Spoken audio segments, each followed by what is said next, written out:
Hello friends. आज मैं आप लोगों को क्लेवर प्रिंस की स्टोरी का पार्ट 2 रिवील करने जा रही हूँ। लेकिन मेरा आप लोगों से ये एक अनुरोध है कि जब भी आप मेरी स्टोरी सुनते हैं तो आप उस अपना भी परसेप्शन ज़रूर दें और उस स्टोरी के माध्यम से आप क्या लर्न कर रहे हैं you should have to answer me. इससे क्या होगा कि मुझे भी इंकरेजमेंट मिलेगी कि मैं और स्टोरीज आप लोगों को लिए लेकर आऊँ।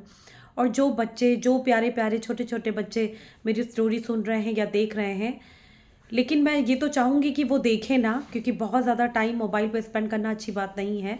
हाँ, वो सुन सकते हैं मेरी स्टोरी। जस्ट आप ऑन कर दें और आप बैक करके रख दें और स्टोरी सुन सकते हैं आपको। इससे क्या होगा कि आपकी जो बौद्धिक क्षमता है वो भी बढ़ेगी। दूसरा, स्टोरी जब हम सुनते हैं तो हमें कुछ क्रिएटिव सोचने का मौका मिलता है फ्रेंड्स। तो मैं ये चाहती हूँ कि जब भी आप मेरी स्टोरी सुने तो आपने उससे क्या सीखा, आपने क्या फ़ील किया उस दौरान, मुझे ज़रूर बताएं। तो चलिए फ्रेंड्स, शुरू करते हैं। जैसा कि मैंने आप लोगों को पहले पार्ट में बताया था कि राजा अपने सारे पुत्रों के पास वन बाय वन जाता है और उनसे पूछता है सवाल कि पूर्णिमा की रात है और तुम क्या फील कर रहे हो। इस उत्तम रात्रि पे तुम ऐसा क्या करना चाहोगे जो तुम्हारी ज़िंदगी का बेहद खूबसूरत पल हो। इस दौरान सारे राजकुमार बहुत अच्छे से राजा को अपना आंसर देते हैं। राजा बहुत सेटिस्फाइड भी होता है, बहुत खुश होता है। इसी तक क्रमानुसार वो जाता है अपने छोटे पुत्र के पास, सबसे छोटे पुत्र के पास, और उनसे भी यही सवाल पूछता है वो कि जैसा कि पूर्णिमा की रात है और इतनी अद्भुत रात्रि में तुम क्या करना चाहोगे जो तुम्हारी पसंदीदा हो, जो तुम्हें लाइफ में सबसे ज़्यादा पसंद हो।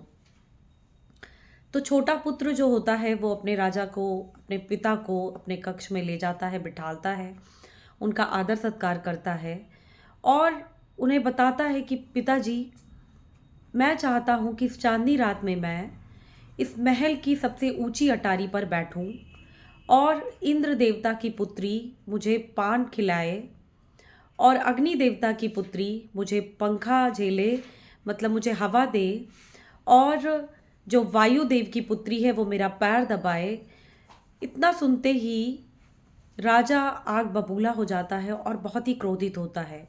उसे ये फील होता है कि मेरे पुत्र की इतनी हिम्मत कैसे है कि वो इतनी बड़ी परिकल्पना कर रहा है कि इंद्र की पुत्री इससे विवाह करेगी और इसको पान खिलाएगी, और अग्नि देवता की पुत्री जो है वो इसको मतलब इस तरीके से वेलकम करेगी।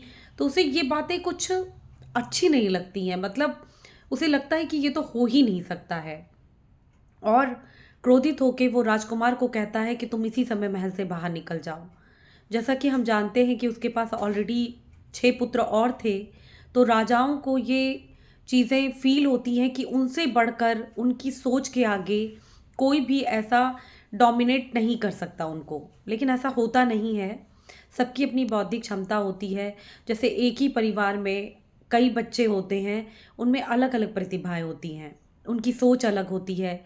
उसमें कई बच्चे बहुत ही करामाती होते हैं, बहुत कुछ कर गुजर जाते हैं जो कभी कभी हमें यकीन नहीं होता है। लेकिन हमें किसी की प्रतिभा को, किसी की भी क्षमता को कभी भी नज़रअंदाज नहीं करना चाहिए।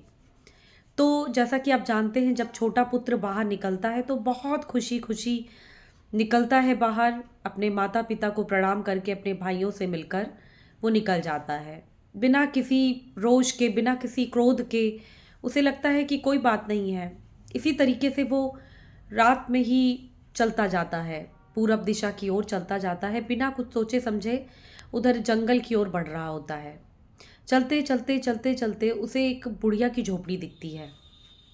झोपड़ी दिखती है, वो बुढ़िया के पास जाता है और बुढ़िया उसे अपने घर में बुलाती है, अपनी झोपड़ी में जो भी कुछ उसके पास होता है वो उसे खाने के लिए देती है, और उसे इसके बदले रोज़ कहती है कि तुम मेरे लिए पानी भर कर ले आना। क्योंकि राजा के पुत्र ने ये बात रिवील नहीं की होती, ये बात उसे बताई नहीं होती कि वो एक राजा का पुत्र है। लेकिन बुढ़िया जो थी वो थोड़ा उसकी बॉडी को देखकर, उसकी क्षमता को देखकर, उसकी रूपवान को देखकर थोड़ा तो कुछ समझ ही जाती है कि नहीं, ये कोई साधारण ईश्वर आदमी नहीं है। इसी क्रम में वो रोज़ बुढ़िया के लिए पानी भर कर लाता था तालाब से और बुढ़िया उसे खाने पीने को देती थी। तो क्या हुआ, धीरे धीरे उनके बीच माता और पुत्र का संबंध बहुत ही बनता चला गया स्ट्रांगली। और वो भी खुश था कि इसी बहाने उसे किसी की सेवा करने का मौका मिल रहा है। बुढ़िया बहुत खुश थी कि उसके पास कोई नहीं था जीवन में और उसको एक पुत्र मिल गया। ऐसा करते करते एक दिन बुढ़िया ने राजा को बोला, उस राजकुमार को, कि तुम सब तरफ तो जाना लेकिन उत्तर दिशा की तरफ कभी मत जाना। तो वो राजकुमार जो होता है वो सुनता है उसकी बात को, कुछ कहता नहीं है। लेकिन धीरे धीरे जब वो रोज़ पानी भरने जाता होता है तो उसके दिमाग में आता है ऐसा क्यों मना किया उन्होंने, मैं जाऊंगा। ऐसा सोचकर वो उत्तर दिशा की ओर आगे बढ़ जाता है। चलते चलते चलते चलते वो देखता है कि वहाँ पे कुछ स्त्रियाँ नहा रही होती हैं उस तालाब में। तो वो छुप जाता है एक पेड़ के पीछे। पेड़ के पीछे छुपता है तो उसमें से वो एक जो औरत होती है उस पर मंत्रमुग्ध हो जाता है और डिसाइड करता है कि अब वो इसी से शादी करेगा। लौट कर आता है वो बुढ़िया के पास, बहुत चिंतित होता है, खाना भी नहीं खाता। तो बुढ़िया को थोड़ा सा शक होता है कि कोई बात ज़रूर हुई है। तो बुढ़िया उसके पास आती है, कहती है कि तुम मेरे पुत्र जैसे हो तो तुम मुझे बताओ कि क्या प्रॉब्लम है। जहाँ तक हो पाएगा मैं तुम्हारी समस्या का समाधान करूँगी, तुम्हें बताऊँगी और तुम परेशान मत हो। वो पहले तो क्षमा मांगता है उस बुढ़िया से, कहता है कि माई मुझे क्षमा कर दो, आज मुझसे गलती हो गई। आपने मुझे मना किया था कि उत्तर दिशा की ओर मत जाना, लेकिन मैं चला गया, मेरा दिल नहीं माना। वहाँ पे एक बहुत ही सुंदर स्त्री थी जो उस समय नहा रही थी, मैं उससे शादी करना चाहता हूँ। बुढ़िया को पहले तो लगता है कि ये क्यों गया, क्योंकि वो जानती थी जिस दिन भी वो उस दिशा में गया, उस दिशा में जाने के बाद उसको यही फील होना था। क्योंकि बुढ़िया तो जानती ही थी, क्योंकि उस जंगल में वो वर्षों से रह रही थी। वो कोई साधारण बुढ़िया भी नहीं थी, आध्यात्मिक बुढ़िया थी, स्पिरिचुअली कनेक्टेड थी भगवान से। तो उसे पता था कि यहाँ पे क्या हो रहा है। इसी तरीके से वो राजकुमार से कहती है कि तुम चिंता मत करो, मैं तुम्हें एक सॉल्यूशन बताती हूँ। कल तुम जब जाना उत्तर दिशा की ओर तो क्या करना है मैं तुम्हें बता देती हूँ।